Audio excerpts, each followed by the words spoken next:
नमस्कार दोस्तों बच्चे, कैसे हैं आप सभी लोग। ऑडियो वीडियो ऑल क्लियर है, आवाज आ रही है सभी लोगों को? All good. जल्दी से बताएंगे बच्चे चैट बॉक्स में। सब कुछ बढ़िया है, सब कुछ ठीक है।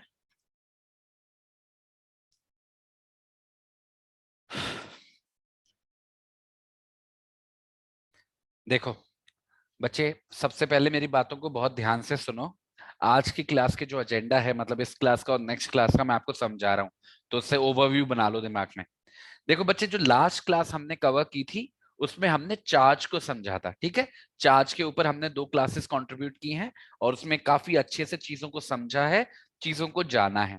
उस चार्ज वाला जो चैप्टर था उसमें केवल हमारा एक सेक्शन रह गया है, द लास्ट सेक्शन, सेक्शन 224। तो सबसे पहले तो उसी को कवर कराऊंगा मैं, ठीक है। छोटा सा सेक्शन है, उसमें कुछ बहुत ज्यादा बड़ी बात नहीं है, सिंपल सा है। उसके बाद बच्चे आज एक नई कहानी शुरू होगी, चैप्टर नंबर 18। और चैप्टर नंबर जो 18 है हमारा, वो बिल्कुल स्पेसिफिक चैप्टर है कोर्ट ऑफ सेशन के बारे में। कोर्ट ऑफ सेशन ट्रायल कैसे चलाता है, what are the requirements, what is the process and what is the procedure, ये सारी बातें बच्चे इस चैप्टर नंबर 18 के अंदर आती हैं। अब ये जो चैप्टर नंबर 18 है, ये शुरू होता है बच्चे सेक्शन 225 से और ये खत्म होता है जाके सेक्शन 227 पे। तो मेरा एम ये है कि आज की दोनों क्लासेस में we are going to finish this chapter number 8।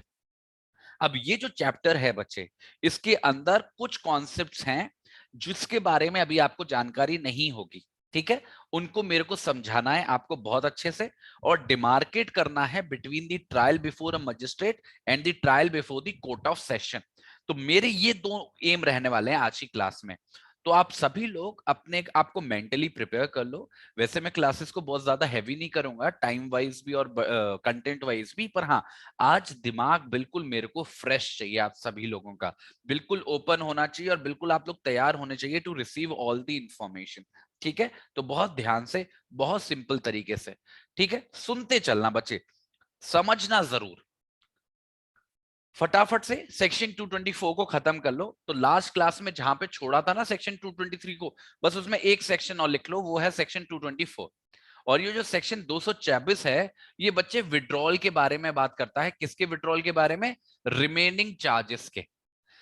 बच्चे, जब मैंने आपको चार्जेस पढ़ाया था लास्ट क्लास के अंदर, तो वहां पे हमने कई सिचुएशंस ऐसी पढ़ी थी कि किसी एक ही एक्यूज व्यक्ति के खिलाफ अलग अलग चार्जेस लगाए जा रहे थे, जिसमें अलग अलग सिनेरियोज हो रहे थे। फॉर एग्जाम्पल, जो उसने एक्ट्स किए हैं, वो एक्ट्स अलग अलग ऑफेंसेस की डेफिनेशन में गिर रहे हैं, तो आप उस हिसाब से चार्ज फ्रेमिंग कर रहे थे। या फिर एक ऐसी स्थिति हो रही थी कि उनको अगर कंबाइन कर रहे थे तो there was a separate offence, और अलग अलग देख रहे थे तो there was a separate offence. या फिर इन एनी सिचुएशन किसी भी पर्टिकुलर पर्सन पे एक से ज्यादा चार्जेस लगे हुए थे, विच इज वेरी कॉमन, और ऐसा लगाया जा सकता है। अब हमारा जो सेक्शन 224 है, वो जाते जाते बस इतना कह रहा है कि जब पूरी प्रक्रिया हो गई, जब पूरा प्रोसेस हो गया, उसके बाद वो जो चार्जेस हैं जिनका इस्तेमाल नहीं किया गया है या जिनको यूज नहीं किया गया है, उनको विड्रॉ कर लिया जाएगा या कोर्ट हटा देगा। मतलब देखो, कोई भी चार्ज अगर लगाया गया था किसी भी व्यक्ति में जिसमें एक से ज्यादा हेड्स थे, ठीक है, एक से ज्यादा पॉइंट्स थे, और वो एक ही व्यक्ति के खिलाफ थे। अब ऐसी स्थिति में जब उस व्यक्ति का कन्विक्शन हो जाता है, ध्यान से देखना, जब उस व्यक्ति का कन्विक्शन हो जाता है उनमें से किसी भी अपराध के लिए जो उस चार्ज के अंदर थे, तो ऐसी स्थिति में वो जो प्रोसिक्यूशन साइड है, प्रोसिक्यूशन साइड में कौन आता है? हमारा प्रोसिक्यूटर, हमारा कंप्लेनेंट। तो हमारी जो प्रोसिक्यूशन साइड है, वो कोर्ट की कंसेंट लेने के बाद, कोर्ट की परमिशन लेने के बाद, जो बाकी के चार्जेस हैं उनको विड्रॉ कर लेते हैं, उनको वापस कर लेते हैं, ठीक है। या फिर अगर वो लोग ऐसा नहीं करते हैं तो कोर्ट ऐसा खुद से भी कर सकता है, और ऐसे किसी भी चार्ज को जिसके बारे में ऐसी स्थिति बन के आई है कि जिसके बेसिस पे कन्विक्शन नहीं किया गया है, उनको कोर्ट खुद से हटा देगा। और इन दोनों ही सिचुएशंस का इंपैक्ट क्या होगा बच्चे? चाहे विड्रॉ करना, चाहे कोर्ट का हटाना, दोनों ही का कॉन्सिक्वेंस क्या होगा कि ये मान लिया जाएगा कि ये जो व्यक्ति है उन चार्जेस में एक्विट हो गया है। एक्विट का मतलब है उसको छोड़ दिया गया है, वो चार्जेस उसके खिलाफ साबित नहीं हो पाए। तो पहले इतने भाग को समझ लो। पहले बच्चे एक प्रिंसिपल बताता हूं मैं आपको, बड़ा इंपॉर्टेंट प्रिंसिपल है।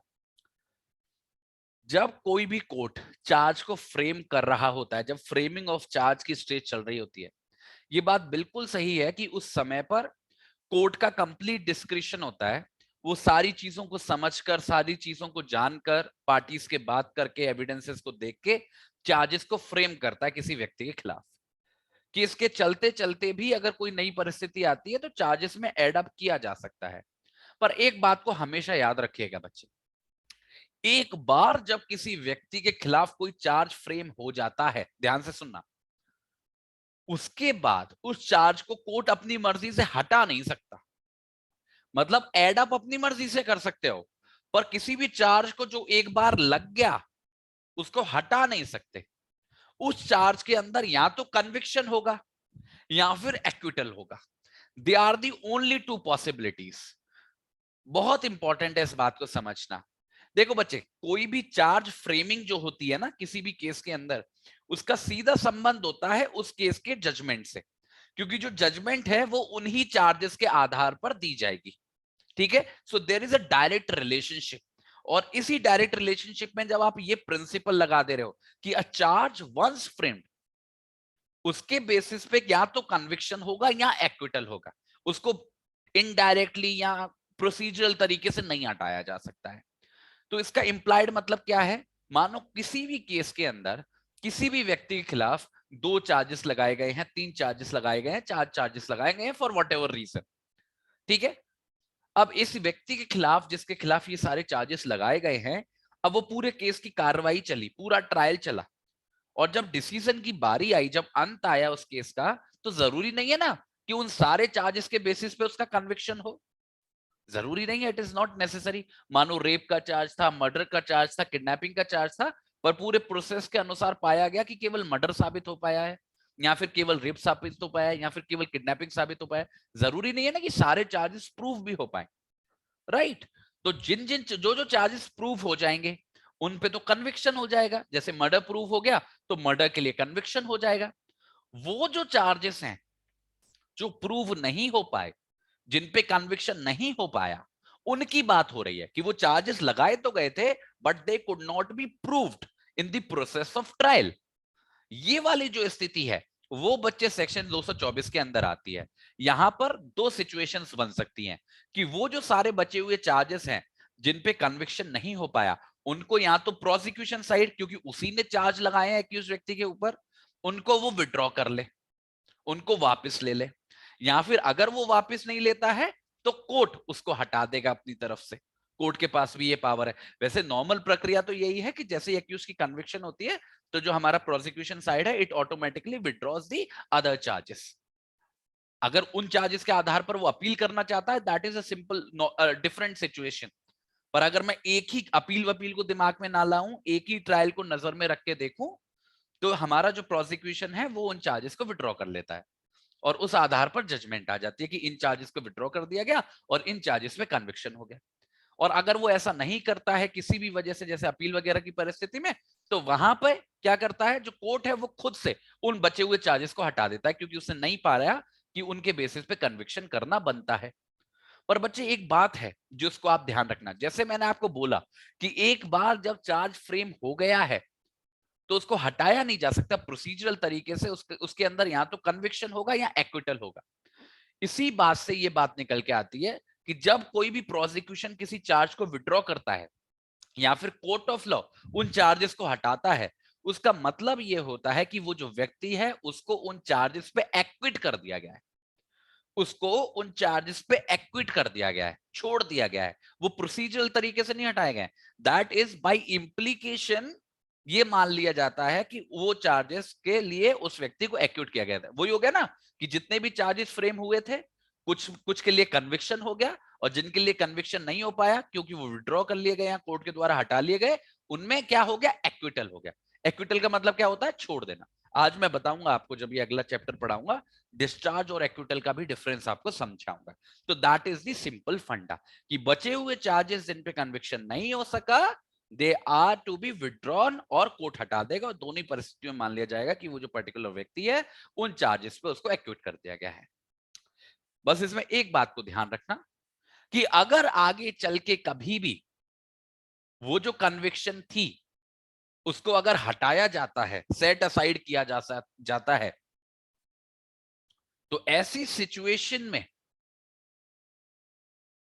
वो जो चार्जेस हैं जिनको विड्रॉ किया गया था या जिनको कोर्ट के द्वारा हटाया गया था, उनको दोबारा से रिवाइव किया जा सकता है और उनके आधार पर ट्रायल चलाया जा सकता है। ये बड़ी मतलब अटपटी तो नहीं, बड़ी इंटरेस्टिंग सी सिचुएशन है।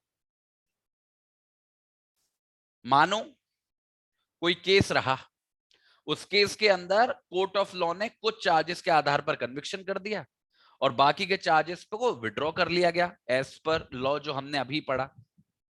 पर आगे चल के क्या हुआ कि वो जो कन्विक्शन है उसको सेट असाइड कर दिया गया। या तो उस कोर्ट के सामने रिवीजन हुई इसलिए उसने कर दिया, या फिर अपील में गया मामला इसलिए कर दिया। किसी भी परिस्थिति में वो जो कन्विक्शन है उसको सेट असाइड कर दिया गया, मतलब कोर्ट ने जिस ऑफेंस के लिए कन्विक्ट किया था उस कन्विक्शन को हटा दिया गया। तो ऐसी परिस्थिति में अब वो जो एक्यूज व्यक्ति है वो ये नहीं कह सकता कि मेरा अगर कन्विक्शन होगा तो केवल उसी चार्ज पे होगा जिस पे मेरे को कन्विक्ट किया गया था, मतलब जो कन्विक्शन मेरे खिलाफ हटाया गया है। क्योंकि बाकी के जो चार्जेस हैं वो विड्रॉ कर लिए थे प्रोसिक्यूशन ने या कोर्ट ने हटा लिए थे, तो उनके आधार पर अब मेरा कन्विक्शन नहीं हो सकता, ऐसा नहीं बोल सकता वो। क्योंकि वो विड्रॉ करना या कोर्ट का हटाना it was a mayor mayor formality जिससे कि जजमेंट पास हो सके। हाँ, उसका मतलब यही है कि उस माना गया था कि एक्यूटल हो गया है, but in that scenario also अगर उस एक्यूटल का पर्पस क्या था, व्हाट वाज द लॉजिक, हम उसको एक्यूटल क्यों मान रहे थे? क्योंकि हम ये देख रहे थे कि उसका कन्विक्शन हो रहा था अदर चार्जेस पे। जब अदर चार्जेस पे कन्विक्शन को हटाया जा रहा है तो ये वाला जो प्रिजम्पशन है ना एक्विटल वाला, ये भी ऑटोमेटिकली खत्म हो जाता है। तो अगर उस पुरानी वाली जजमेंट को हटा के, पुराने वाले कन्विक्शन को हटा के अगर दोबारा से देखने वाले हैं हम लोग कि उस व्यक्ति ने कोई क्राइम किया नहीं किया, तो फिर से उन सारे चार्जेस के आधार पर देखेंगे जिसके ऊपर पिछले केस में कन्विक्शन हुआ था या फिर जिनको विड्रॉ किया गया था। तो वो जो सारे विड्रॉन चार्जेस हैं दे ऑल्सो बी रिवाइव्ड, और जो भी कोर्ट है जो उसको दोबारा से सुन रहा है, दोबारा से देख रहा है, वो उसको उन चार्जेस के आधार पर पनिश कर सकता है। मानो फॉर एग्जाम्पल कि कोई केस है, उस केस के अंदर किसी व्यक्ति पे चार्जेस लगा रेप का, मर्डर का और किडनैपिंग का, और उस ट्रायल के दौरान जो जजमेंट आई उसमें कन्विक्शन किया गया मर्डर के लिए। तो प्रोसिक्यूशन ने क्या किया, रेप का और उसका किडनैपिंग का चार्ज विड्रॉ कर लिया और मान लिया गया कि रेप और किडनैपिंग के लिए उसको एक्विट कर दिया गया। अब आगे चल के ये जो कन्विक्शन की थी मर्डर के लिए उसको सेट असाइड कर दिया गया। तो ऐसी सिचुएशन में ये जो रेप वाले चार्जेस थे और किडनैपिंग वाले चार्जेस थे, मर्डर वाला तो है ही जिंदा, जो रेप वाले चार्जेस थे और जो किडनैपिंग वाले चार्जेस थे वो भी अपने आप रिवाइव हो जाएंगे। और कल को जब केस, कोई भी कोर्ट उस केस को दोबारा सुनेगा देखने के लिए उस व्यक्ति ने कोई अपराध नहीं किया या नहीं किया, फिर से उसको तीनों आधारों पे जज करेगा, रेप के भी आधार पर, मर्डर के भी आधार पर और किडनैपिंग के आधार पर। एक्यूज ये नहीं कह सकता कि रेप वाला और किडनैपिंग वाला तो विड्रॉ कर लिया था, वो रिवाइव नहीं होंगे, वो हो जाते हैं automatically because it was a mayor possibility. और ऐसा भी हो सकता है कि दोबारा जब कोई कोर्ट सुने तो अब मर्डर के अंदर कन्विक्शन देने के बदले रेप के अंदर कन्विक्शन दे दे, या रेप के अंदर कन्विक्शन देने के बदले किडनैपिंग के अंदर conviction they they. That is mayor very possible. तो जो चार्जेस विड्रॉ होते हैं फॉर दी ओनली रीजन कि उस पर्टिकुलर पर्सन का कन्विक्शन हुआ है किसी और चार्ज के अंदर, so in that scenario they get revived अगर वो कन्विक्शन को सेट असाइड कर दिया जाता है। That is the simple fact. वैसे मैंने आपको ये जो एग्जांपल देके बताया ना, रेप, मर्डर, किडनैपिंग, ये केवल आपको समझाने के लिए ऐसे एग्जांपल दिया है इजी सा, अलग अलग ऑफेंसेस का। ऐसा जरूरी नहीं है। कभी कभी जो ऑफेंसेस अगर वो ओवरलैपिंग नेचर के भी हैं कि उनकी सेम रिक्वायरमेंट्स हैं या एक दो रिक्वायरमेंट्स हैं जो मिलती हैं, ओवरलैप है, वहां पे भी ये प्रिंसिपल इक्वली ही अप्लाई होता है। ठीक है, तो दोनों जगह एप्लीकेबल होगा, बस आपको प्रिंसिपल याद रखना है कि in the case of conviction बाकी में एक्यूटल हो जाता है, और अगर वो कन्विक्शन सेट असाइड हो जाती है तो वो जो विड्रॉ था वो फिर से रिवाइव हो जाता है। That is the simple fact. ठीक है, बस इतनी सी बात आपको याद रखनी है under this section, under section 224। अब मुझे जल्दी से चैट बॉक्स में बच्चे टाइप करके बता दो कि आप सबको समझ में आया है, जो मैंने आपको बात कही वो समझ में आई है बच्चे, कि ऊपर से गई है? मुझे जल्दी से बताओ आप सभी लोग।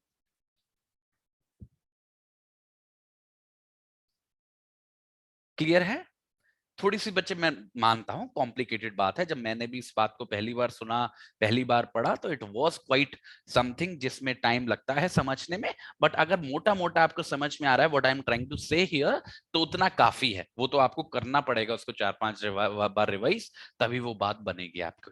ठीक है, चलो अब आते हैं बच्चे अपने नए चैप्टर पे और अपनी मेन कहानी पे आज की क्लास की, और वो है trial before a court of session. अब इससे पहले, इस चैप्टर को शुरू करने से पहले आपको थोड़ा सा बैकग्राउंड देता हूं, जो मैंने आपको पहले दिया था जब हम पढ़ रहे थे उन सेक्शंस को जो सेक्शन 190s में थे, 191, 2, 3, 4, 5, 6, 7, 8, 9, 8। तो वहां पे मैंने आपको एक बात बताई थी बड़ी महत्वपूर्ण, कि जहां तक हमारा कोर्ट ऑफ सेशन है, कोर्ट ऑफ सेशन कभी भी, मतलब ज्यादातर परिस्थिति में, 99.99% परिस्थितियों में कभी भी किसी केस की कॉग्निजेंस नहीं लेता है। सेक्शन 190 के अंदर कॉग्निजेंस या तो चीफ जुडिशियल मजिस्ट्रेट लेता है या फिर मजिस्ट्रेट ऑफ फर्स्ट क्लास लेता है। कोर्ट ऑफ सेशन कभी किसी केस की कॉग्निजेंस नहीं लेता है। हाँ, पर कोर्ट ऑफ सेशन ट्रायल चलाता है। ट्रायल क्यों चलाता है? क्योंकि अगर हम शेड्यूल देखें हमारे आईपीसी का, उसमें कई ऐसे सेक्शंस हैं जिसके बारे में ट्रायल चलाने का अधिकार केवल और केवल कोर्ट ऑफ सेशन के पास है। आपको पता है ना शेड्यूल का मतलब क्या है? उसमें कुछ ऐसे अपराध हैं जिसमें judicial magistrate of second class चलाता है, कुछ में फर्स्ट क्लास चलाता है, कुछ में फर्स्ट प्लस सीजेएम चलाता है, कुछ में कोर्ट ऑफ सेशन चलाता है। तो ये जो शेड्यूल है उसमें जो भी अपराध लिखे हैं जिनके बारे में ट्रायल कोर्ट ऑफ सेशन चलाएगा, उसमें ट्रायल कोर्ट ऑफ सेशन चलाता है, पर उन अपराधों का कॉग्निजेंस मजिस्ट्रेट ही लेता है 190 के अंदर। तो उनके बारे में अगर आपको कंप्लेंट फाइल करनी है तो कंप्लेंट मजिस्ट्रेट के पास ही जाती है और वही कॉग्निजेंस लेता है। कॉग्निजेंस लेके मजिस्ट्रेट कोर्ट ऑफ सेशन के पास भेज देता है ट्रायल के लिए। जैसे ही उसको पता चलता है कि एक ऐसा ऑफेंस है जो केवल कोर्ट ऑफ सेशन चला सकता है, तो उसको ट्रायल के लिए कोर्ट ऑफ सेशन के पास भेज देता है मजिस्ट्रेट। उसका काम वहीं पे खत्म हो जाता है। ये प्रक्रिया है, ये प्रोसेस है जो फॉलो होता है। तो वही जो ट्रायल है कोर्ट ऑफ सेशन का, उसी के बारे में हम लोग आज बात करेंगे। तो पहले तो इस कॉन्टेक्स्ट को ले लो कि आईपीसी के अंदर जो भी offences exclusively tribal by court of session बताए गए हैं बच्चे, वो सारे सीरियस ऑफेंसेस हैं। मर्डर, रेप, ये कुछ ऐसे एग्जाम्पल्स हैं जो केवल और केवल कोर्ट ऑफ सेशन के द्वारा ही जिनके बारे में ट्रायल चलाया जा सकता है। तो हम आज जो भी पढ़ेंगे बच्चे वो बड़ा महत्वपूर्ण होगा, because it involves serious offences. कोई छोटी मोटी बात नहीं है, सीरियस ऑफेंसेस से डील करते हैं। अब एक और बात, हम ये अलग अलग क्यों पढ़ रहे हैं? मैं आपको कोर्ट ऑफ सेशन की ट्रायल की प्रक्रिया क्यों पढ़ा रहा हूं? क्या अलग अलग कोर्ट्स की ट्रायल की प्रक्रिया अलग होती है? हाँ बच्चे, अलग होती है। सबसे पहले हम कोर्ट ऑफ सेशन को पढ़ रहे हैं क्योंकि वो लोकल लेवल पे सबसे हेड पे बैठा है और सबसे सीरियस ऑफेंसेस को देख रहा है। इसके बाद हम लोग मजिस्ट्रेट को भी देखेंगे वारंट केसेस में। तो जो हमारी नेक्स्ट वीक क्लास होगी उसमें हम मजिस्ट्रेट कैसे ट्रायल चलाता है उसको बारे में भी समझेंगे, कि फर्स्ट क्लास सीजीएम साहब कैसे ट्रायल चलाते हैं उसको भी समझेंगे। तो आज है जो चर्चा होगी, आज जो भी प्रिंसिपल्स मैं बताऊंगा, जो भी मैं लॉ बताऊंगा, it is only applicable to the trial before a court of session. Trial before a court of session. ठीक है, चल अब शुरू करते हैं। सबसे पहली बात और सबसे सिंपल बात, सबसे आसान सेक्शन, वो है सेक्शन 225। वो कहता है कि जो ट्रायल है कोर्ट ऑफ सेशन के सामने, उसको हमेशा कंडक्ट किया जाएगा किसके द्वारा? पब्लिक प्रोसिक्यूटर के द्वारा। किसके द्वारा? पब्लिक प्रोसिक्यूटर के द्वारा। तो in every trial before a court of session the prosecution shall be conducted by a public prosecutor. अब ये पब्लिक प्रोसिक्यूटर का क्या कॉन्सेप्ट है उसको मैं हल्का सा समझा देता हूं। बच्चे देखो, सिविल केसेस के अंदर जो हम सीपीसी के अंदर पढ़ते हैं, वहां पे तो दो प्राइवेट पार्टीज होती हैं, वो आपस में लड़ रही होती हैं, तो वो अपने अपने वकील करके लाती हैं, उसमें कोई इतनी परेशानी होती नहीं है। पर क्रिमिनल लॉ, क्योंकि क्रिमिनल लॉ का आधार ही ये है कि वो क्राइम अगेंस्ट दी सोसाइटी है, तो सोसाइटी के खिलाफ है, तो राज्य का उसमें इंटरेस्ट है, तो राज्य लड़ता है हमारे बिहाफ पे, विक्टिम के बिहाफ पे राज्य केस लड़ता है एक्यूज के खिलाफ। यही जो राज्य है वो कहलाता है प्रोसिक्यूशन। ठीक है, तो हमेशा जब भी कोर्ट ऑफ सेशन के सामने ट्रायल चलता है, वो हमेशा एक व्यक्ति चलाता है जिसको हम बोलते हैं पब्लिक प्रोसिक्यूटर। पब्लिक प्रोसिक्यूटर, इसको हम कई बार गलत तरीके से सरकारी वकील भी बोल देते हैं, वो सरकारी ही वकील होता है, बट प्रोसिक्यूटर होना इसे उपाधि। और कोर्ट ऑफ सेशन का प्रोसिक्यूटर होना तो वो बड़ी बात होती है, ठीक है। तो पब्लिक प्रोसिक्यूटर चलाता है हमेशा प्रोसिक्यूशन साइड को। कई बच्चे मेरे से ये सवाल पूछते हैं कि सर क्या जो कोई विक्टिम है या कोई कंप्लेनेंट है, क्या उसके पास अधिकार नहीं है अपना वकील रखने का? जैसे अगर मेरे साथ किसी ने मेरे को मारा पीटा, तो सरकार का ही वकील चलाएगा केस? क्या मैं किसी व्यक्ति को वकील नहीं चुन सकता? क्या मैं अपना रिप्रेजेंटेशन किसी वकील के थ्रू नहीं करा सकता? करा सकता हूं। पर वो जो व्यक्ति होगा वो पब्लिक प्रोसिक्यूटर नहीं कहलाएगा, वो कहलाएगा कंप्लेनेंट्स लॉयर या कंप्लेनेंट्स प्लीडर, ठीक है। वो मेरा वकील होगा, वो नो डाउट, क्योंकि हम दोनों एक ही तरफ हैं, सरकार भी एक तरफ है और हम भी एक तरफ हैं। तो प्रोसिक्यूटर जो है वो उस वकील की मदद करेगा और दोनों आपस में मिलजुल के काम करेंगे, दैट इज वेरी ट्रू। पर मैं अपना वकील भी अपॉइंट कर सकता हूं, नहीं भी करूंगा तो भी कोई परेशानी नहीं है। इन एनी केस मेरे को पब्लिक प्रोसिक्यूटर रिप्रेजेंट कर रहा है। डिफेंस तो अपना वकील लाता ही लाता है, ठीक है, उसमें तो कोई परेशानी है ही नहीं है, ठीक है। तो सबसे पहली बात कि कोर्ट ऑफ सेशन के सामने हमेशा हमेशा और हमेशा पब्लिक प्रोसिक्यूटर ही प्रोसिक्यूशन को रिप्रेजेंट करता है। तो एक्यूज के खिलाफ अपराध साबित करने की जिम्मेदारी कोर्ट ऑफ सेशन के सामने पब्लिक प्रोसिक्यूटर की होती है। और इस बात से कोई फर्क नहीं पड़ता कि उस कंप्लेनेंट ने या विक्टिम ने कोई भी अपना वकील किया है या नहीं, पब्लिक प्रोसिक्यूटर की ही जिम्मेदारी होती है, ठीक है। अब ये एपीओ वगैरह के आप एग्जाम देते हो ना, असिस्टेंट पब्लिक ऑफिसर बनने के, तो वो उसी का कुछ हायर पोस्ट आप समझ लीजिए, ठीक है। तो पब्लिक प्रोसिक्यूटर का प्रेजेंट होना it is very mandatory. Now come to the next section. और ये जो सेक्शन 226 है, यहां से असल में ट्रायल की प्रक्रिया शुरू होती है। अब यहां पे जो हमारा प्रोसिक्यूशन है वो केस को ओपन करता है, मतलब शुरुआत करता है केस की। जैसे ही एक्यूज को कोर्ट के सामने पेश किया जाता है, तो हमारा जो प्रोसिक्यूटर है वो शुरुआत करता है केस की, और वो डिस्क्राइब करता है कि इस एक्यूज व्यक्ति के खिलाफ क्या क्या अपराधों का आरोप लगा है। और इतना ही नहीं, प्रोसिक्यूटर ये भी बताता है कि क्या क्या एविडेंस वो इस व्यक्ति के खिलाफ पेश करेगा आगे ट्रायल के दौरान, जिसके थ्रू वो उस व्यक्ति का, उस एक्यूज व्यक्ति का गिल्ट साबित करेगा। अब ये जो सेक्शन 227 है, ये बच्चे बड़ी महत्वपूर्ण स्टेज होती है इस ट्रायल की जो कोर्ट ऑफ सेशन के सामने हो रहा है, क्योंकि यहां पे पब्लिक प्रोसिक्यूटर जो है वो पहली बार इंट्रोड्यूस करता है अपने केस को। देखो एक बात को समझो, क्रिमिनल केसेस के अंदर जो केसेस की लीड होती है वो प्रोसिक्यूशन के ही पास होती है, क्योंकि बर्डन ऑफ प्रूफ उन्हीं के पास है। एक्यूज तो एक म्यूट स्पेक्टेटर होता है, वो बस ऐसे खड़ा रहता है। सब काम जो है वो पब्लिक प्रोसिक्यूटर करता है, मतलब प्रोसिक्यूशन साइड करती है, क्योंकि उन्हीं की जिम्मेदारी है बियॉन्ड रीजनेबल डाउट साबित करना कि इस व्यक्ति ने अपराध किया है। वो तो जब ऐसी स्थिति बन पड़ती है कि भाई ऐसा साबित होने लगता है कि यही अपराधी है, तब बेचारा जो हमारा डिफेंडेंट, जो हमारा एक्यूज व्यक्ति है, वो अपना डिफेंस की शुरुआत करता है। तो जो शुरू की सारी स्टेजेस होती हैं ट्रायल की, उनमें आप देखोगे जो लीड रोल है वो प्रोसिक्यूशन साइड ही निभाती है, क्योंकि डिफेंस को तब तक चिंता नहीं होती जब तक उनको ऐसा नहीं लगता कि अपराध साबित हो सकता है। तो ये जो सेक्शन मैंने आपको पढ़ाया 226, ये एक पहला ऐसा मौका होता है जब प्रोसिक्यूशन जो है अपनी बात को सामने रखता है कि भाई देखो ये फलाना व्यक्ति है, हमें लगता है इस फलाने फलाने व्यक्ति ने ये अपराध किया है और हम इसका अपराध साबित करेंगे, और ये एविडेंस हैं जो हम इसके खिलाफ पेश करेंगे। अब ये वाली जो बात मैंने आखिरी वाली बात बोली कि ये एविडेंस हैं जो अब हम पेश करेंगे आपके सामने, अब इसका मतलब क्या है बच्चे? इस पॉइंट को बड़ा ध्यान से समझना आप सभी लोग। ये जो स्टेज है सेक्शन 226 की, यहां पे प्रोसिक्यूशन साइड या प्रोसिक्यूटर सारे के सारे एविडेंसेस जज साहब की मेज पे नहीं रख देता कि देखो ये सारे एविडेंस है, नहीं। वो केवल और केवल एक ब्रीफ आइडिया दे रहा है जज साहब को कि हमारे पास ये एविडेंसेस हैं, ये गवाह हैं, तो एक लिस्ट ऑफ विटनेसेस बनती है, एक ऐसा फॉर्म होता है, परफॉर्मा होता है, किसी ने अगर प्रैक्टिस की है या फिर इंटर्नशिप की है उसने देखा होगा, उसके अंदर वो लिस्ट बना के देता है that these are the people जिनको हम बुलाएंगे जो गवाही देंगे इस एक्यूज्ड व्यक्ति के खिलाफ। ऐसे ही वो लिस्ट ऑफ एविडेंसेस बना के देता है that these are the exhibits जिस पे हम कल को रिलाई करेंगे केस के अंदर।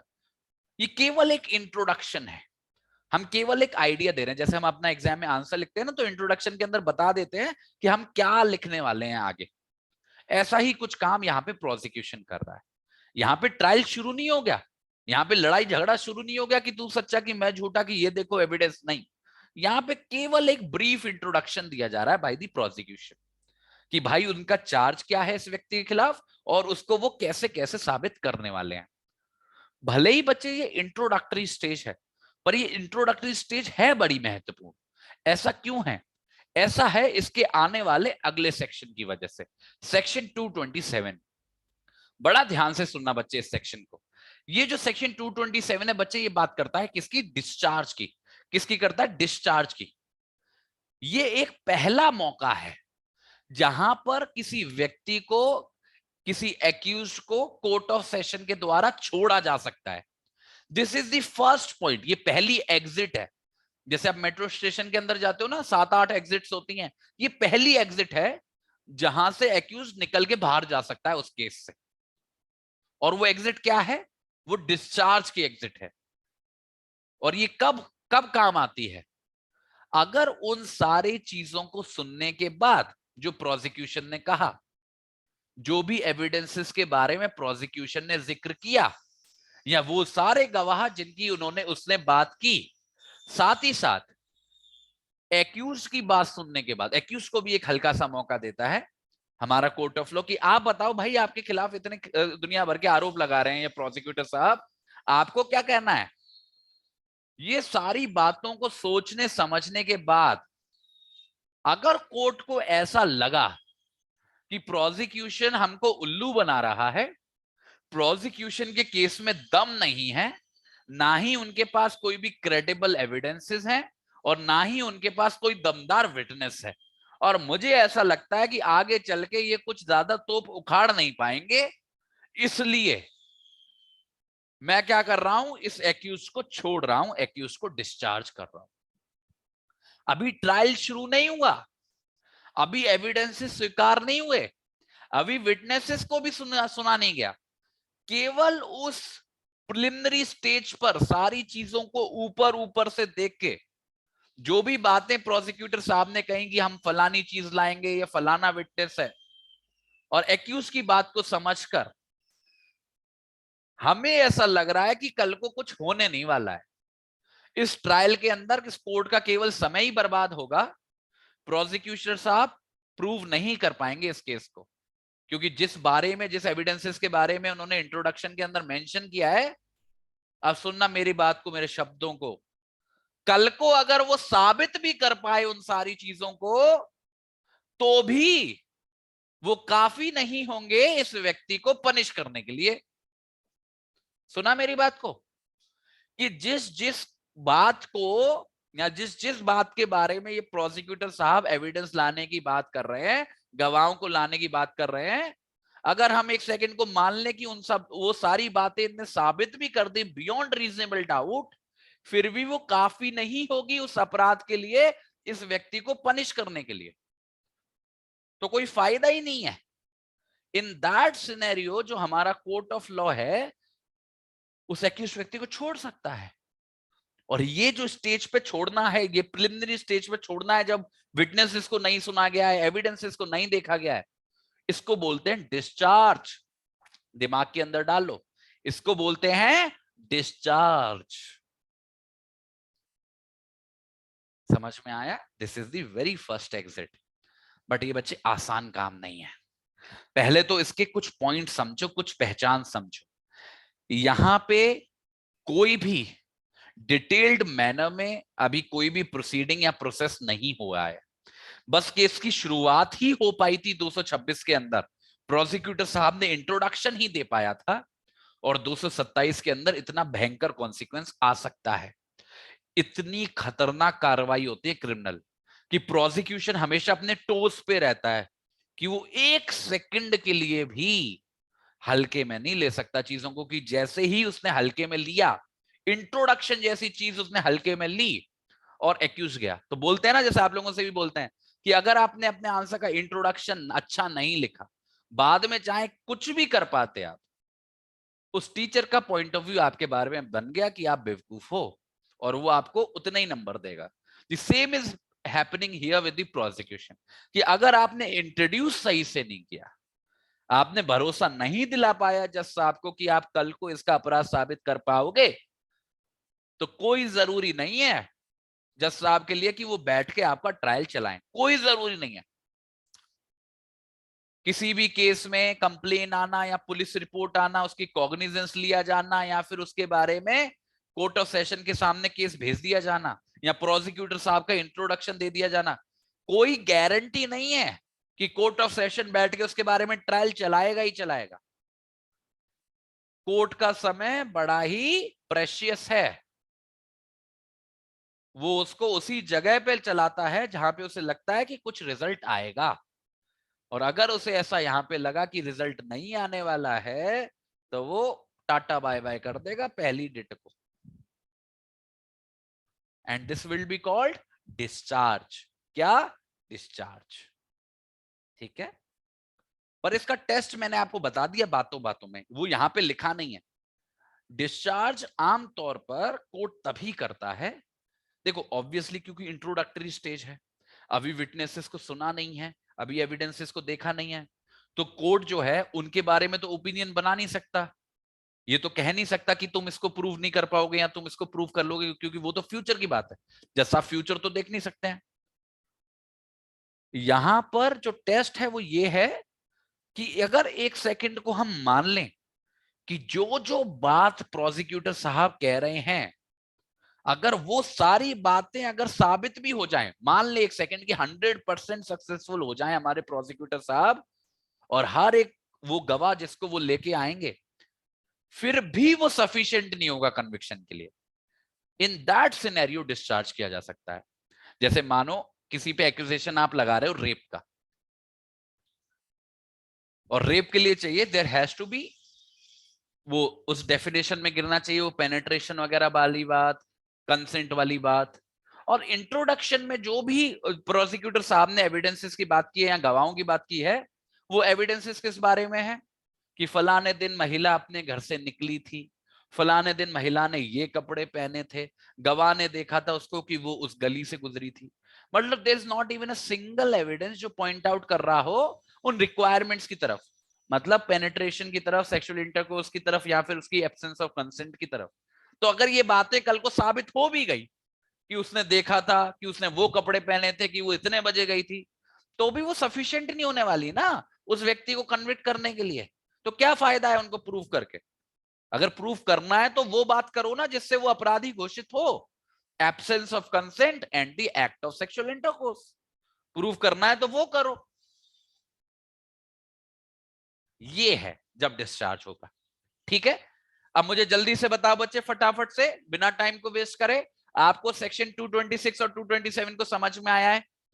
क्लियर है सभी लोगों को? यस बोलेंगे फटाफट से।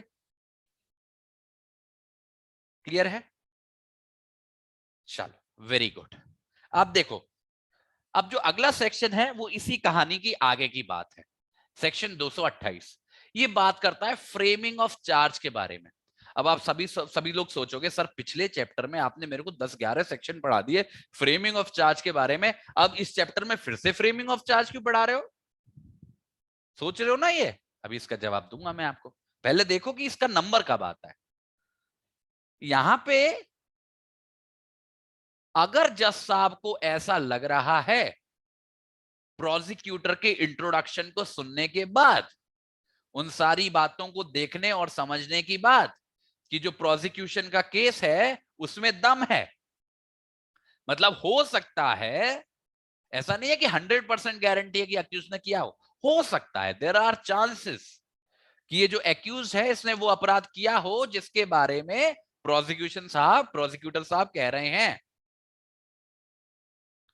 अगर ऐसी स्थिति बन रही है तो हमारे इस कोर्ट ऑफ सेशन के पास दो ऑप्शन है, मतलब अगर हमारे कोर्ट ऑफ सेशन को भरोसा हो रहा है प्रोसिक्यूटर साहब पे, तो हमारे जो कोर्ट है, जज साहब है, वो दो चीजों में से कोई एक चीज कर सकते हैं।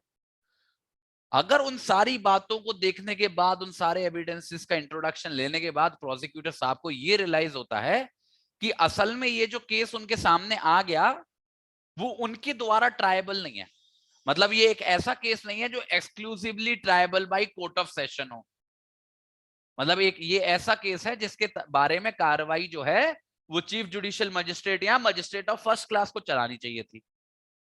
तो ऐसी परिस्थिति में वो उस केस को क्या करेंगे, वो उस केस को उस सीजेएम या फिर judicial magistrate of first class के पास भेज देंगे, और फिर वो जो सीजेएम है फिर या जो वो मजिस्ट्रेट है वो उस केस में अपने अनुसार ट्रायल को चलाएगा। अब ऐसा कब हो सकता है, देखो बच्चे, 190 के अंदर कॉग्निजेंस ली थी किसी मजिस्ट्रेट ने पुलिस रिपोर्ट के आधार पर या कंप्लेंट के आधार पर या इंफॉर्मेशन के आधार पर, तब उसको ऐसा लगा कि वो एक ऐसा अपराध है जो exclusively trial by court of session है, तो मजिस्ट्रेट साहब ने क्या किया, उसकी कॉग्निजेंस ली और भेज दिया कोर्ट ऑफ सेशन के पास। जब कोर्ट ऑफ सेशन के पास वो केस पहुंच गया और जब प्रोसिक्यूटर ने अपनी कहानी सुनाई और बातें बताई, तो पता चला कि अपराध वो नहीं निकल के आ रहा जो शायद मजिस्ट्रेट ने सोचा होगा जब उसने कोर्ट ऑफ सेशन के पास भेज दिया इस केस को, पर अपराध कोई दूसरा निकल के आ रहा है। और जो दूसरा अपराध निकल के आ रहा है वो हमारे शेड्यूल के हिसाब से, जो हमारे आईपीसी में है उसके हिसाब से वो कोर्ट ऑफ सेशन के द्वारा ट्रायबल नहीं है बल्कि मजिस्ट्रेट के द्वारा ट्रायबल। तो ऐसी स्थिति में कोर्ट ऑफ सेशन उसको वापस भेज देगा। फॉर एग्जाम्पल कि हमारे जब कंप्लेंट फाइल हुई थी, जब कॉग्निजेंस लिया था मजिस्ट्रेट साहब ने, तो उनको लग रहा था ये मर्डर का केस है, इसलिए उन्होंने कोर्ट ऑफ सेशन के पास भेज दिया। पर कोर्ट ऑफ सेशन ने जब प्रोसिक्यूटर की बातों को सुना, समझा, विटनेसेस की जो इंट्रोडक्शन है उसको देखा, तो उन्हें ऐसा लगा ये तो मर्डर का केस है ही नहीं, ये तो भैया आपका क्या कहते हैं ग्रीवियस हर्ट का केस है या हर्ट का केस है फॉर एग्जाम्पल, और इसका ट्रायबल तो ये मजिस्ट्रेट करना चाहिए, तो वो उसको वापस भी भेज सकते हैं। पर यहां पे मैं आपको एक बात बताता हूं बहुत बढ़िया, जो सुन के आप चौंक भी सकते हो। अगर किसी केस को एक बार कोर्ट ऑफ सेशन के सामने भेज दिया गया, भले ही गलती से भेज दिया गया, मतलब मजिस्ट्रेट साहब को लगा कि वो ऐसे अपराध के बारे में जिसके बारे में कोर्ट ऑफ सेशन केस चला सकते हैं, पर आगे चल के रियलाइज हुआ इस इंट्रोडक्शन को सुन के कि ऐसा नहीं है, वो जो अपराध है वो अपराध नहीं है जो exclusively tribal court of session हो, बल्कि ऐसा अपराध है जिसके बारे में मजिस्ट्रेट केस चलाता है। ऐसी स्थिति में भी जो हमारा कोर्ट ऑफ सेशन है वो बाउंड नहीं है उस केस को वापस भेजने के लिए। It is not necessary for the court of session to send back the case, कोई जरूरी नहीं है, डिस्पाइट द फैक्ट कि उसके बारे में मजिस्ट्रेट को ट्रायल चलाना चाहिए। अगर कोर्ट ऑफ सेशन चाहे तो उसके बारे में खुद भी ट्रायल चला सकता है। ये बात बच्चे बहुत कम लोगों को पता है। मतलब जैसे मजिस्ट्रेट मजबूर हो जाता है ना कि अगर उसके पता चल जाए कि कोर्ट ऑफ सेशन चला सकेगा तो वो मजबूर है, वो उसके बारे में खुद ट्रायल चला ही नहीं सकता, उसको भेजना ही पड़ेगा कोर्ट ऑफ सेशन के बारे में। पर अगर कोर्ट ऑफ सेशन को ऐसा रियलाइज हो जाए कि उसका केस नहीं है, मजिस्ट्रेट का केस है, तो कोर्ट ऑफ सेशन बाउंड नहीं है, अगर वो चाहे तो वापस भेज सकता है और 99% वो वापस ही भेजता है। पर अगर वो खुद से कंटिन्यू करना चाहे फॉर वॉट एवर रीजन, वो खुद से भी कंटिन्यू कर सकता है। सो अ केस वंस कमिटेड, एक बार जब कमिट कर दे तो कोर्ट ऑफ सेशन के पास, तो वो कोर्ट ऑफ सेशन की पावर में आ जाता है। और कोर्ट ऑफ सेशन ऑब्वियसली एक सीनियर कोर्ट है, तो in the in the in the in the power of that seniority वो अपने जूनियर्स के केस को तो देख ही सकता है, ऑब्वियसली वो उनसे ज्यादा केपेबल है। ऑन दैट लॉजिक ये अलाउ किया जाता है। तो जब भी इंट्रोडक्शन सुनने के बाद अगर हमारे कोर्ट ऑफ सेशन को ऐसा लगेगा कि वो जो केस है वो exclusively trial by court of session नहीं है, तो वो उसको या तो वापस भेज देगा, मोस्ट आप इतना भी याद रख लोगे तो भी चलेगा कि वापस भेज देगा मजिस्ट्रेट के पास। पर मैंने आपको एक सीक्रेट बताया कि हो सकता है कि उसके बारे में वो खुद भी ट्रायल चला ले, पर यहां पे तो चॉइस है, यहां पे तो उसके पास चॉइस है कि वो वापस भी भेज सकता है और खुद भी ट्रायल चला सकता है। पर अगर उसको भरोसा हो रहा है प्रोसिक्यूटर साहब की बात पे, और जिस अपराध के बारे में भरोसा हो रहा है वो अपराध भी ऐसा है जिसके बारे में court of session he case चला सकता है। मतलब यहां पे वो वाली सिचुएशन नहीं बनी है कि ऐसा पता चला कि अपराध तो भैया कोर्ट ऑफ सेशन के द्वारा ट्रायबल नहीं है, यहां मजिस्ट्रेट के द्वारा ट्रायबल है। यहां पर भरोसा भी हो रहा है और वो केस भी ऐसा है जो कोर्ट ऑफ सेशन के द्वारा ही ट्रायबल है। मानो मर्डर की ही चार्ज था, मर्डर की ही बात करी गई थी और मर्डर ही निकल के आ रहा है। तो ऐसी सिचुएशन में तो हमारा कोर्ट ऑफ सेशन बाउंड हो जाता है कि उसको भरोसा होते ही ये मैंडेटरी है कि वो चार्ज को फ्रेम कर देगा उस एक्यूज्ड व्यक्ति के खिलाफ। चार्ज को फ्रेम कर देगा उस एक्यूज्ड व्यक्ति के खिलाफ। ठीक है, तो ऐसे समझो, जब इंट्रोडक्शन मिला, जब इंट्रोडक्शन मिला 216 के अंदर पब्लिक प्रोसिक्यूटर साहब से, अगर उस इंट्रोडक्शन पे भरोसा नहीं हुआ तो 217 के अंदर डिस्चार्ज कर दो। अगर भरोसा हो रहा है और वो अपराध भी कोर्ट ऑफ सेशन के द्वारा ही ट्रायबल निकल रहा है तो चार्ज फ्रेम कर दो। तो चार्ज फ्रेम कर दो। अब आप सब सोच रहे होगे सर चार्ज यहां पे फ्रेम हो रहा है, फिर पिछले चैप्टर में क्या हो रहा था? ये बच्चे कई कंफ्यूज हो जाते हैं। बच्चे जो पिछला पूरा चैप्टर मैंने आपको पढ़ाया था ना चार्जेस वाला, वो बताता है कि चार्ज फ्रेम करने की प्रक्रिया क्या है। वो ये नहीं बताता कि कौन फ्रेम करेगा, कब करेगा, कहां करेगा। वो बताता है चार्ज का मतलब क्या है, चार्ज को कैसे फ्रेम करते हैं, कब कंबाइन कर सकते हैं, कब अलग अलग करना पड़ेगा। चार्ज जो फ्रेम हो रहा है किसी भी केस के अंदर कोर्ट ऑफ सेशन के मामले में, वो यहां हो रहा है, वो यहां हो रहा है हमारे 218 के अंदर। ठीक है, सॉरी 228 के अंदर। ठीक है, मैं बच्चे ऊपर नीचे कर रहा हूं तो आप कंफ्यूज मत हो ना कि 225 के अंदर पब्लिक प्रोसिक्यूटर साहब की बात कही गई है, 226 के अंदर वो इंट्रोडक्शन की बात कही गई है, 227 के अंदर डिस्चार्ज की बात कही गई है और 228 के अंदर दी प्रेजेंट सेक्शन उसके अंदर चार्ज को फ्रेम करने की बात कही गई है। और चार्ज फ्रेम करने की क्या प्री कंडीशन है? भरोसा होना, उस केस का exclusively trial by court of session होना, तब चार्ज फ्रेम होता है। ठीक है, अब मुझे आप जल्दी से बता दो चैट बॉक्स में बच्चे यस टाइप करके कि अभी तक की कहानी, खासकर जो रिलेशनशिप है 26, 27 और 28 में, ये जो तीन तिगाड़ा काम बिगाड़ा है, ये आपको समझ में आ गया है? जल्दी से, कहीं पे कोई भी डाउट नहीं है, कोई भी कंफ्यूजन नहीं होना चाहिए। तो दोनों परिस्थिति हमने कवर कर ली है। ठीक है, अब देखो इसका सबसेक्शन 2। अगर ये जो जज साहब हैं, अगर वो चार्ज को फ्रेम करते हैं, चार्ज को फ्रेम करते हैं मतलब उन्हें भरोसा हुआ है और ये भी पता चला है कि भाई वो exclusively trial by court of session है, तो वो जो चार्ज फ्रेम करेंगे उसको वो रीड आउट करेंगे और एक्सप्लेन करेंगे उस एक्यूज्ड व्यक्ति को। तो जब भी एक चार्ज फ्रेम होता है तो जो चार्ज फ्रेम कर रहा है कोर्ट, उसकी जिम्मेदारी होती है कि उस चार्ज को वो पढ़ के सुनाए और समझाए एक्यूज्ड व्यक्ति को। अब देखो चार्ज बच्चे में आपको, आप देखो जजमेंट राइटिंग की भी अगर आपको टाइम मिला करे तो वीडियोस को देख लिया करो, अगर आपने पहले क्लासेस अटेंड नहीं किए हैं तो उसमें ये सारे पॉइंट्स काफी अच्छे से मैंने समझाए हुए हैं आपको। देखो बच्चे चार्ज जो है वो तो लीगल लैंग्वेज में होता है, कोर्ट की भाषा में होता है, मर्डर, फलाना फलाना सेक्शन।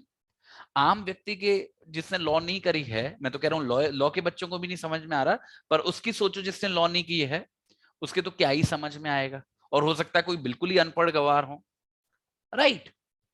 तो ऐसी सिचुएशन में it is the responsibility of every court, मैं एवरी कोर्ट कह रहा हूं, not necessarily court of session. कल को जब हम मजिस्ट्रेट की भी बात पढ़ेंगे वहां पे भी इक्वली अप्लाई होता है कि जब भी कोई भी कोर्ट चार्ज फ्रेम करता है, the first responsibility is to explain that charge to the accused, कि उसे समझाए कि भाई उस पर किस बात का आरोप लग रहा है, कि आपने उसको मारा था ना, या फिर ये आरोप लग रहा है कि आपने उसको मारा है, ये प्रोसिक्यूटर साहब कह रहे हैं कि आपने फलाने व्यक्ति को मारा है, दिस इज द चार्ज, आपके खिलाफ ये आरोप लग रहा है।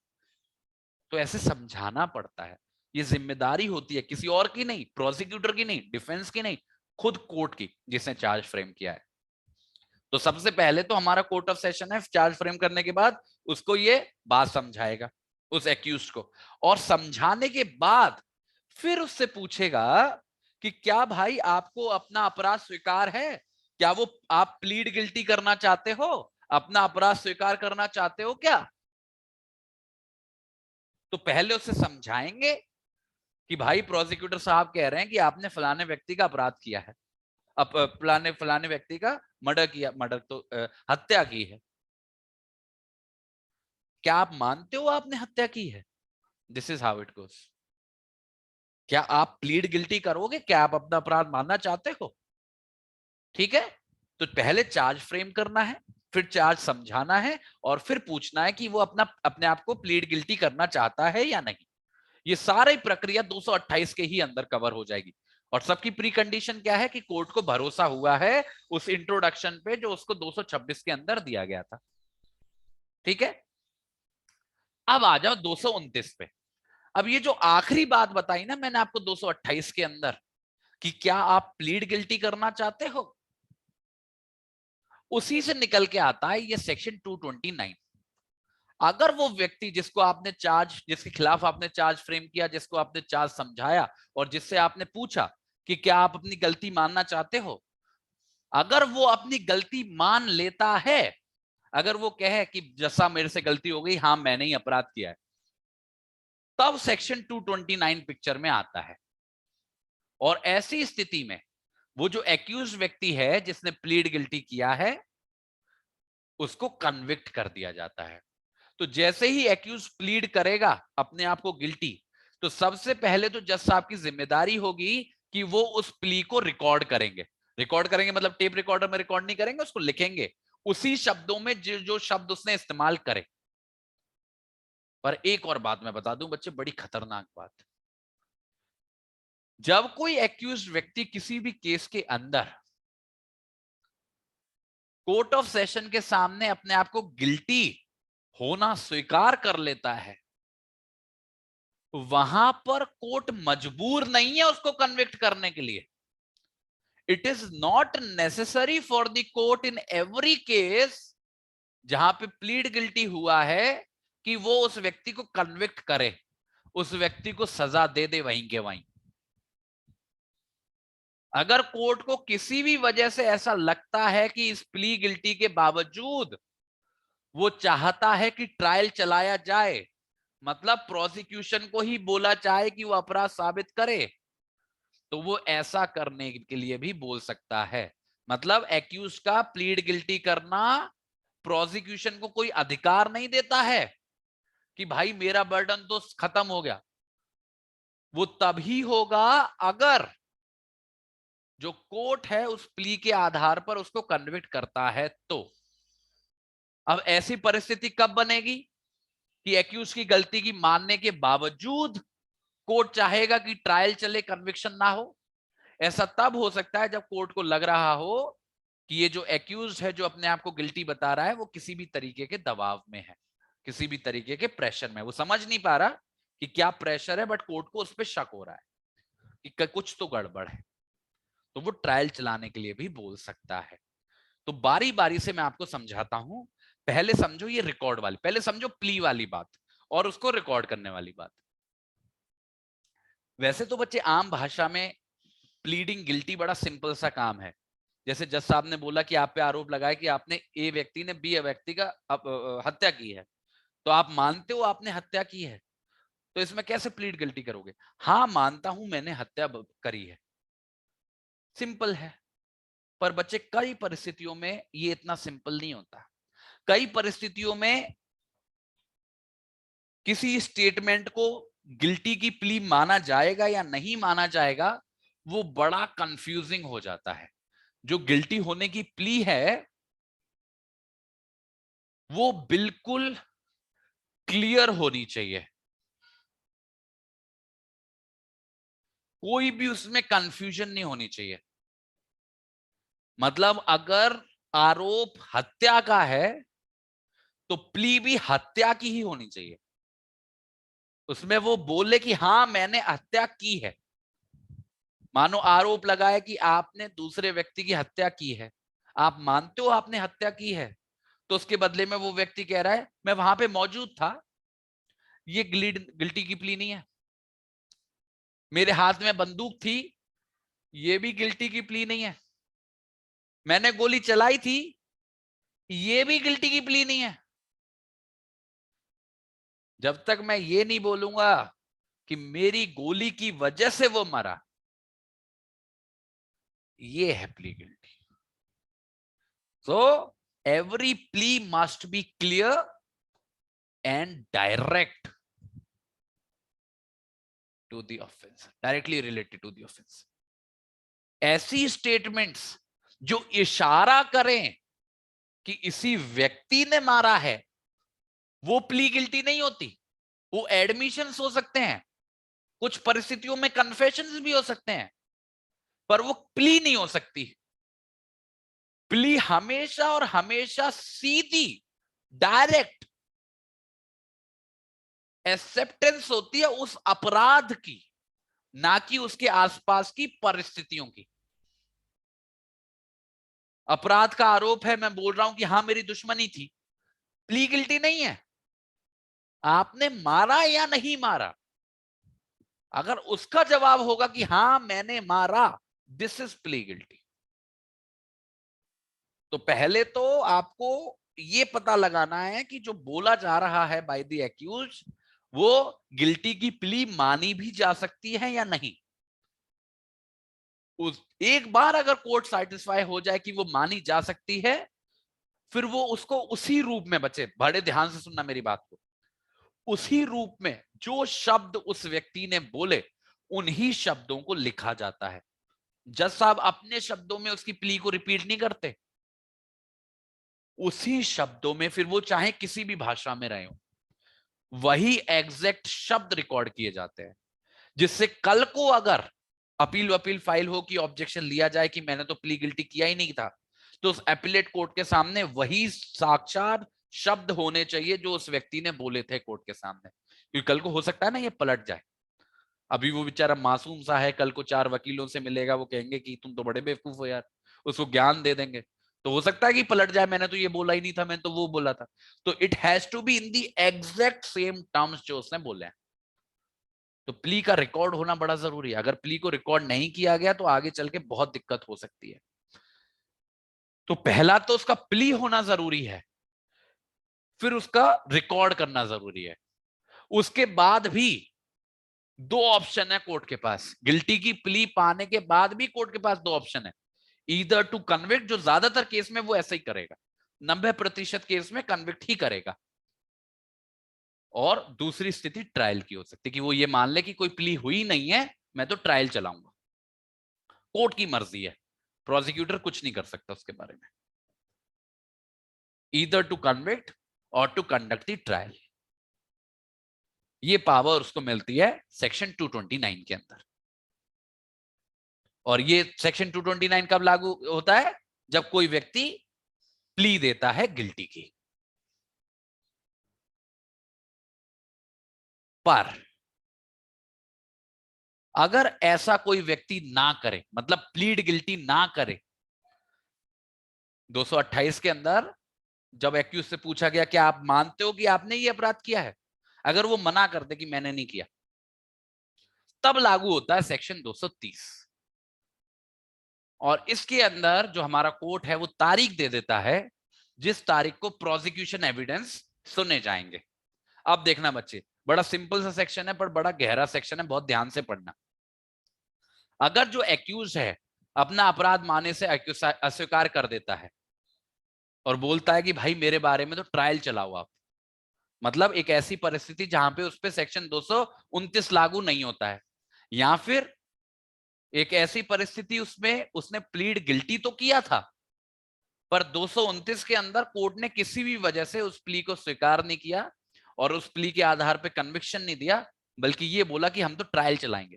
तो दोनों सिचुएशन में, यहां तो किसी व्यक्ति ने प्ली ही नहीं की तो 229 लागू ही नहीं हुआ, या फिर प्ली की 229 लागू भी हुआ, पर फिर भी कोर्ट ने ट्रायल चलाना सही समझा फॉर वट एवर रीजन। इन दोनों सिचुएशन में जो हमारे जज साहब हैं वो क्या करेंगे, सबसे पहले तारीख निर्धारित करेंगे।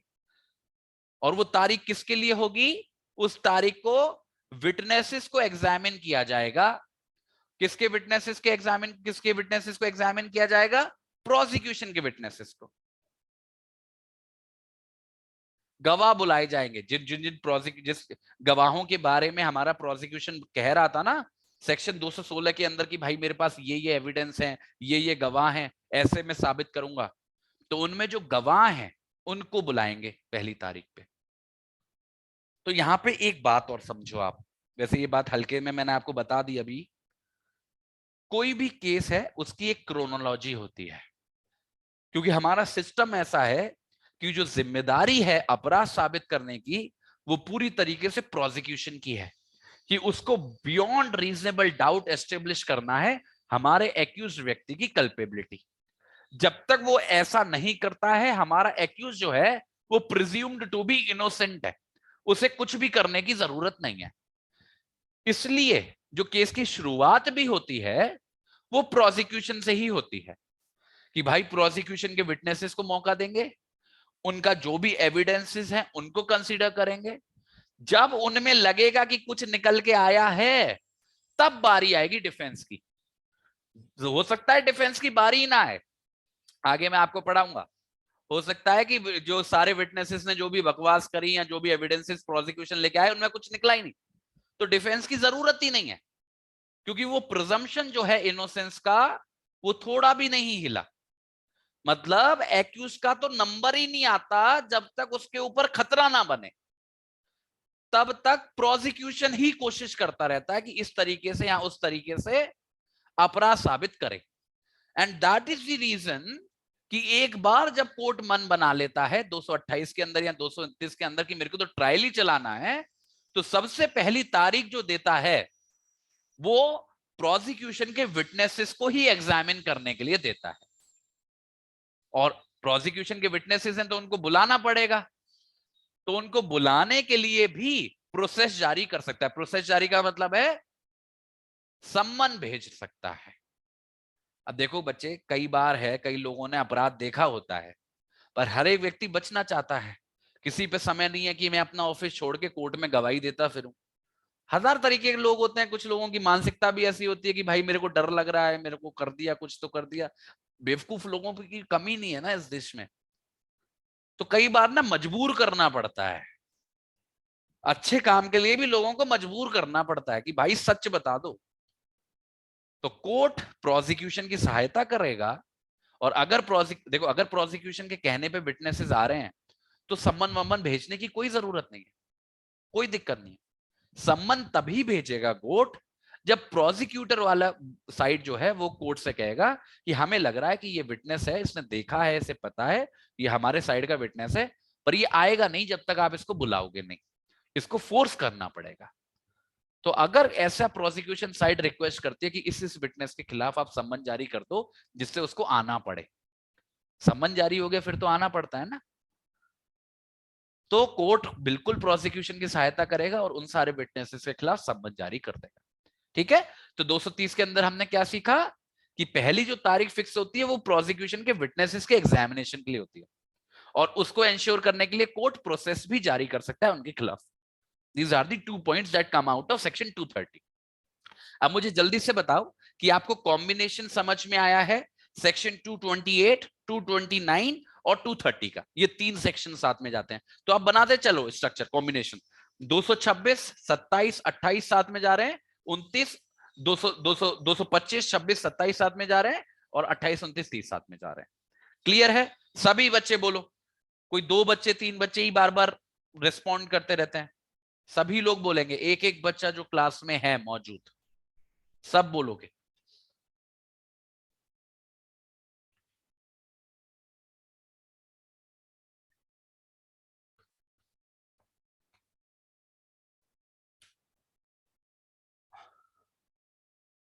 चल वेरी गुड।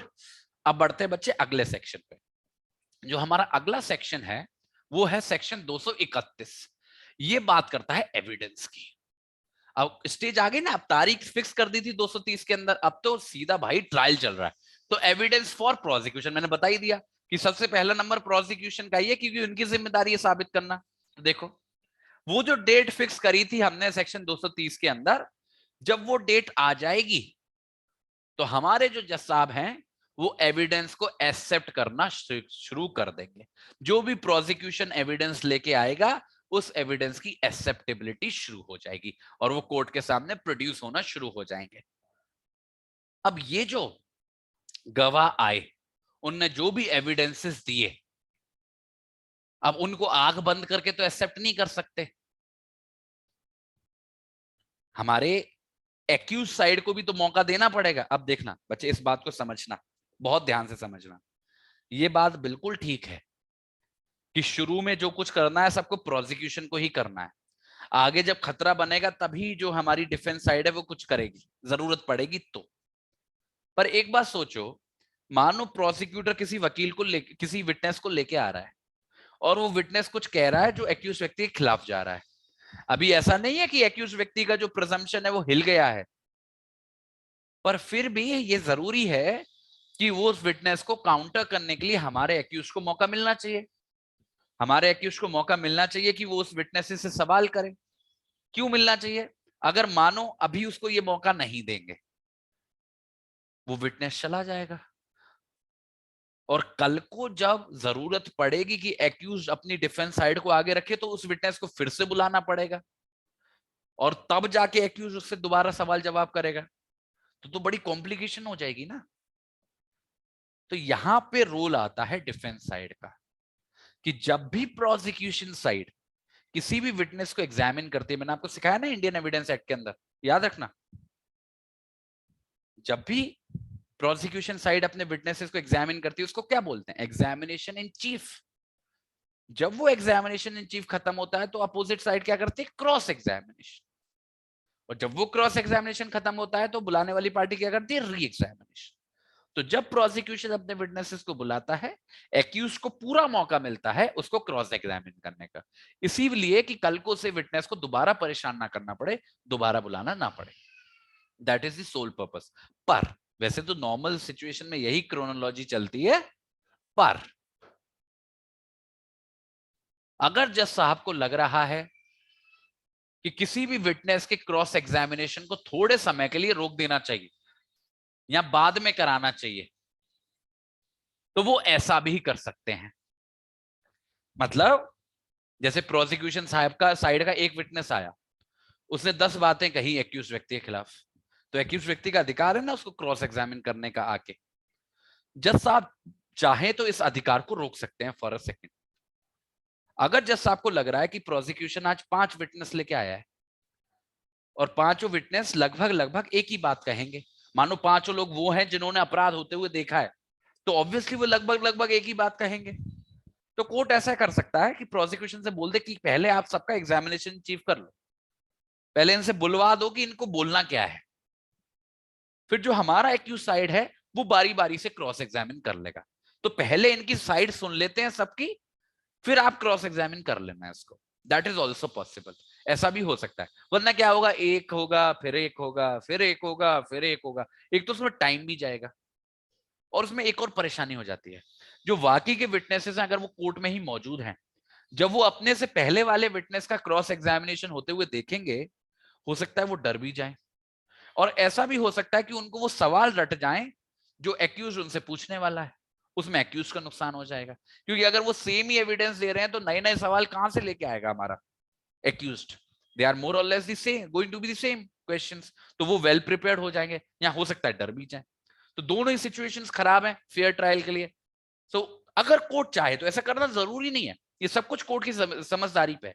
अगर कोर्ट चाहे तो वो एक साथ सारे विटनेसेस का करवा सकता है चीफ, फिर उनको क्रॉस एग्जामिन करने के लिए बोल सकता है। तो मतलब फॉर अ टाइम इसको डिफर कर सकता है, that is the only thing. अब आ रहे हैं हम अपने मेट्रो स्टेशन के दूसरे एग्जिट पे। पहला एग्जिट कौन सा था? Section 217, discharge. कि भाई प्रोसिक्यूशन ने कहानी सुनाई, इंट्रोडक्शन दिया, हमें कहानी समझ में नहीं आई, हमें पसंद नहीं आई, डिस्चार्ज कर दिया। वो पहला एग्जिट था। अब दूसरा एग्जिट है हमारे इस सेक्शन, ये लास्ट सेक्शन है बच्चे, इसके बाद मैं आपको छोड़ दूंगा, फिर नेक्स्ट क्लास में हम लोग मिलेंगे। जो दूसरा एग्जिट है वो है बच्चे सेक्शन 232। पर इस एग्जिट का नाम क्या है? जैसे अलग अलग एग्जिट होते हैं ना, मेट्रो में भी तो अलग अलग एग्जिट होते हैं, गेट नंबर 1, गेट नंबर 2, तो वो गेट नंबर 1 है डिस्चार्ज, और दूसरा गेट नंबर है एक्विटल।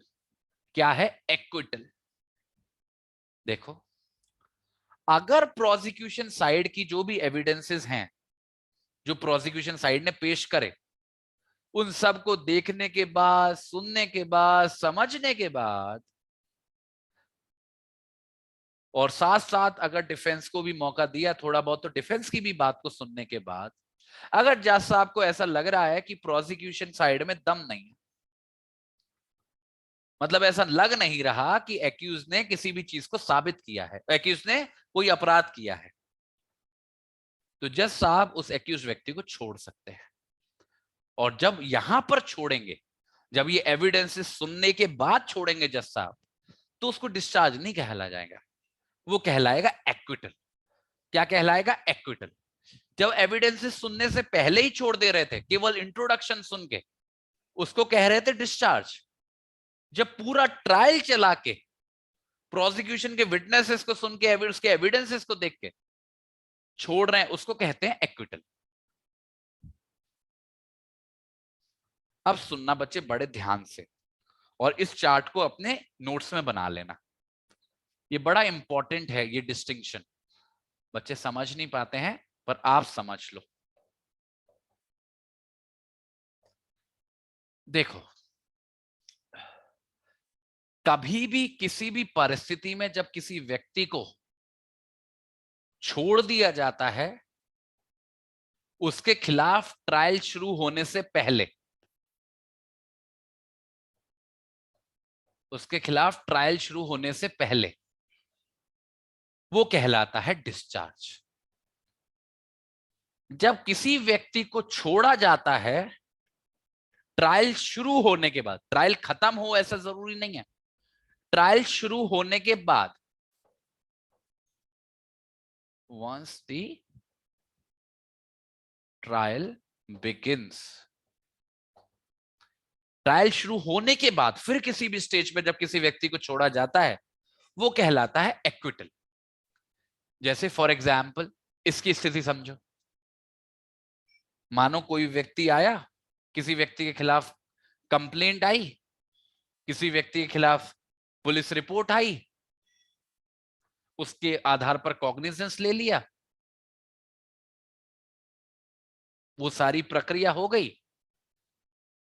पर आगे चल के हमें ऐसा लगा कि दम नहीं है, कि इसमें दम नहीं है कि हम पूरी ट्रायल को चलाएं बैठ के, एविडेंसेस वगैरह ले, उसकी जरूरत नहीं है। क्योंकि वही वाला जो मैंने आपको बात बताई सेक्शन 217 के अंदर, कि लग रहा है कि जिस जिस बारे में एविडेंस की बात हो रही है, अगर वो सारी चीजें साबित भी हो गई तो अपराध साबित नहीं हो पाएगा। तो ये जो स्थिति है ये कहलाती है डिस्चार्ज। पर उस समय पर जब इंट्रोडक्शन दिया जा रहा था, जब बेसिक बेसिक बातें बताई जा रही थी 216 के अंदर, तब तो जज साहब को ऐसा लगा कि हो सकता है कि इस व्यक्ति ने अपराध किया हो। इस बात को भी समझना बच्चे, हो सकता है, इसका भी बड़ा महत्व है। जब कोई भी कोर्ट किसी व्यक्ति को कन्विक्ट करता है, जब उसके खिलाफ जजमेंट देता है, तब वो हो सकता है के आधार पर नहीं चलता।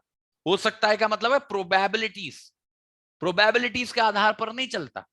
तब उसको चाहिए होता है बियॉन्ड रीजनेबल डाउट, जब वो जजमेंट देता है। पर जब कोर्ट ये फैसला लेता है कि उसे ट्रायल चलाना है या डिस्चार्ज करना है, तब वहां पर वो बियॉन्ड रीजनेबल डाउट के बारे में फैसला नहीं लेता। ट्रायल चलाने के लिए ये जरूरी नहीं है कि 100% जज साहब श्योर हो कि कल को ट्रायल चला तो इसका कन्विक्शन होगा ही होगा, ऐसा जरूरी नहीं है। ट्रायल चलाने भर तक के लिए जज साहब को बस इतना सेटिस्फेक्शन होना चाहिए कि चांसेस हैं कि कन्विक्शन हो जाए। पर चांसेस भी प्रोबेबिलिटीज की डेफिनेशन में आने चाहिए, ना कि पॉसिबिलिटी। ये दो शब्द हैं, इनके बीच का फर्क भी आपको समझना पड़ेगा। एक होता है पॉसिबिलिटी, एक होता है प्रोबेबिलिटी। पॉसिबिलिटी शब्द को इस्तेमाल किया जाता है ऐसी वैसी सिचुएशंस में जहां पे चांसेस तो हैं, पर वो चांसेस कितने भी हो सकते हैं, 1% से लेके कितने भी हो सकते हैं, उसको बोलते हैं पॉसिबिलिटी। तो अगर किसी भी चांस चीज का होने का 1% भी चांस है तो वो पॉसिबल कहला जाता है। बोलते हैं ना नथिंग इज इम्पॉसिबल, वो यहां से निकल के आता है। तो ज्यादातर चीजों का 1% तो चांस रहता ही है। पर जब किसी चीज के होने के अच्छे चांसेस होते हैं उसको हम बोलते हैं प्रोबेबल। वैसे इसको नंबर्स में कन्वर्ट नहीं किया जा सकता, बट हाँ ज्यादा चांसेस ऐसा होने के हैं इन कंपैरिजन टू ना होने के, उस स्थिति को बोलते हैं प्रोबेबल। तो यहां पे चलती है प्रोबेबिलिटी। जब कोर्ट डिसाइड करता है कि मेरे को ट्रायल चलाना, डिस्चार्ज नहीं करना है, तो उसको प्रोबेबल लगना चाहिए कि कल को ट्रायल चला तो अच्छे खासे चांसेस हैं। जरूरी नहीं है, जरूरी मतलब बियॉन्ड रीजनेबल डाउट नहीं है, पर अच्छे खासे चांसेस हैं कि हो सकता है इसका कन्विक्शन हो जाए, तब वो ट्रायल चलाना चुनता है। पॉसिबिलिटी के आधार पर नहीं, हो सकता है कि भगवान अवतरित हो जाए और वो साबित कर दें, उसके आधार पर ट्रायल नहीं चलाता वो चलाता है प्रोबेबिलिटी के आधार पर, हो सकता है। और एक बार जब वो ये फैसला लेता है कि उसे डिस्चार्ज नहीं कर रहा, ट्रायल चलाना है, तो मतलब उसको किसी बात पे भरोसा हो रहा है। मतलब 216 के अंदर जो इंट्रोडक्शन दिया प्रोसिक्यूटर साहब ने, उस पर कहीं किसी हद तक भरोसा हो रहा है। उसे लग रहा है कि वो जो एविडेंसेस हैं अगर वो प्रूव हो पाए तो कन्विक्शन करने के लिए सफिशिएंट होंगे। क्योंकि अगर वो प्रूव हो पाए और कन्विक्शन करने के लिए तब भी सफिशिएंट नहीं होंगे तो डिस्चार्ज ही करना पड़ेगा, क्योंकि कोई फायदा नहीं है, क्योंकि वो प्रोबेबिलिटी की सिचुएशन नहीं होगी।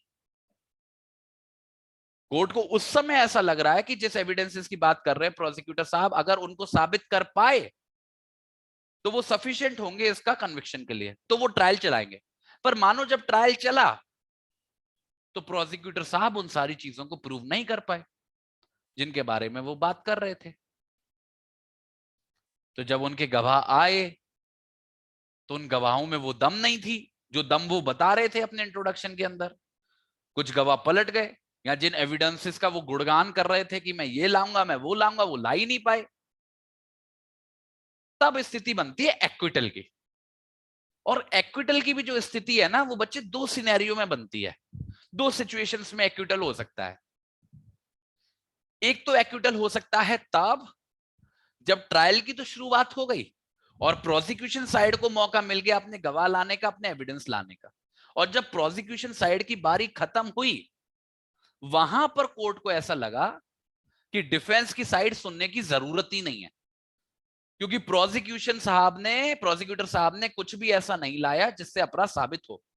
देखो बच्चे, कानून ने अपनी तरफ से हर एक्यूज के फेवर में प्रिजम्पशन ऑफ इनोसेंस लगा रखा है, तो डिफेंस को अपनी तरफ से कुछ करने की जरूरत ही नहीं है जब तक उसे ऐसा ना लगे कि वो प्रिजम्पशन ऑफ इनोसेंस हट सकता है। तो अगर वो जो सारी चीजें प्रोसिक्यूशन साइड ने लेके आई, वो सारे गवाह सारे एविडेंसेस जो वो लेके आए कोर्ट के सामने, अगर उनमें से ऐसा कुछ भी नहीं था जो उस प्रिजम्पशन को थोड़ा भी हिला पाता, तो डिफेंस की जरूरत ही क्या है हमको सुनने की। क्योंकि डिफेंस तो आके प्रोसिक्यूशन की जो साइड है उसको और खराब ही करेगा। किसी भी तरीके से डिफेंस का सुनने से प्रोसिक्यूशन तो मजबूत होने नहीं वाला है। तो प्रोसिक्यूशन ने जिस स्थिति में अपने केस को छोड़ा है उसमें है ही नहीं दम कि कन्विक्शन हो सके, तो डिफेंस को सुन के करोगे क्या। डिफेंस को आप तब सुनोगे ना जब प्रोसिक्यूशन ने एक अच्छे पॉइंट पे छोड़ा हो कि अगर डिफेंस इसको अगर खत्म नहीं कर पाया अपने आर्गुमेंट्स के थ्रू तो कन्विक्शन हो जाएगा, तब तो डिफेंस को सुनने का फायदा होगा। जब वो प्रिजम्पशन डिस्प्लेस होती हुई लगेगी तब तो डिफेंस को सुनने का फायदा होगा। जब वो डिस्प्लेस हो ही नहीं रही है तो डिफेंस सुन के क्या करेंगे। तो एक स्टेज होती है एक्विटल की यहां पर कि डिफेंस को सुनने से पहले ही, केवल प्रोसिक्यूशन के एविडेंस को सुन के डिफेंस को सुनने से पहले ही छोड़ देते हैं, ये भी कहलाता है एक्विटल। और इसी एक्विटल की बात हो रही है बच्चे इस सेक्शन में 232 के अंदर, इसी पहले एक्विटल की बात हो रही है जहां पे केवल प्रोसिक्यूशन को सुना है, अभी डिफेंस को सुना नहीं है।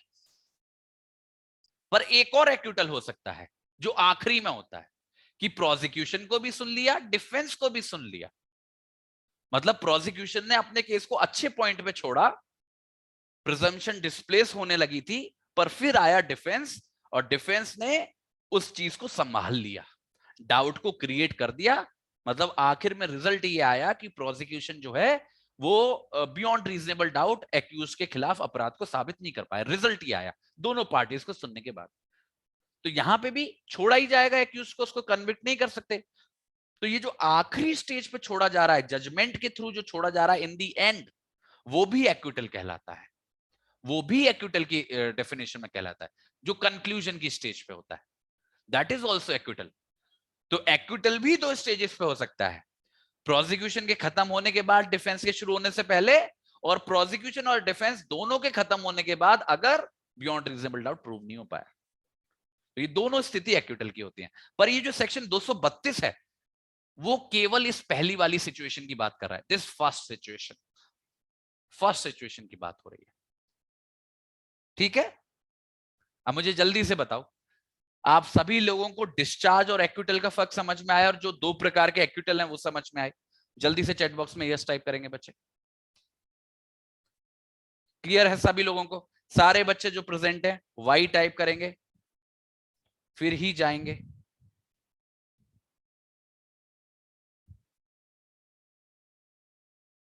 Very good. आप सभी लोगों को बच्चे, मैं 9 बजे मिलूंगा। 9 बजे हम अपने डिस्कशन को शुरू करेंगे, ज्यादा टाइम नहीं लगेगा, 40-50 मिनट में खत्म हो जाएगा।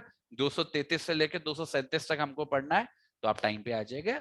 Bye bye, I will see you at 9।